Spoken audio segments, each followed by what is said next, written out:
That's probably not the best way to talk about stuff. And I think human beings naturally understand one-on-one conversations. We've had them for all of human history.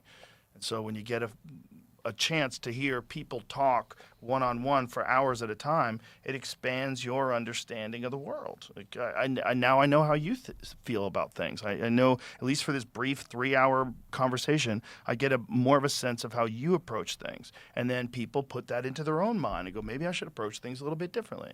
Maybe I should think about things a little bit differently. And we miss that. We're missing that. And social media robs you of that. It gives you the exact opposite of that.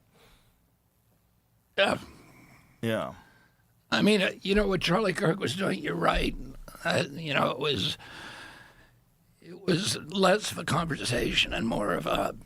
Sometimes it was like conversation. in the ring. It was like being in the ring, but it's a lot better than what's happening elsewhere, which is just blanket censorship of people and not any willingness to just shutting people down and canceling them. Yeah, 100%. Well, that's another weird thing, that's a Democratic Party impulse, because it was the opposite of the Democratic Party I grew up with, which was unafraid of any debate. My uncle, my father said we should be able to debate, we should be able to win these debates in the marketplace of ideas.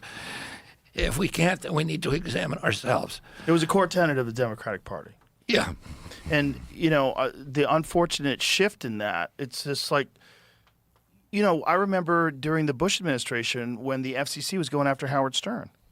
It was this huge thing. They were trying to close down Howard Stern because Howard Stern was very critical of Bush.